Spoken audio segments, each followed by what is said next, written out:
કરી અને સરખી કરવામાં આવી. ત્યારબાદ મારા પરમાત્માએ છે ને કેટલા શ્વાસ લીધા? કેટલા?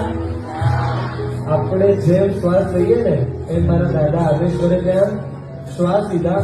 એટલે આ બધું જયારે લો ને એની પહેલા આ ચોક્કસ યાદ કરવું કે જીવિત સ્વામી તો દાદા ઘણા પહેર્યા, પણ જીવતો સ્વામી મારો આદેશ્વર, જીવતો સ્વામી મારો સત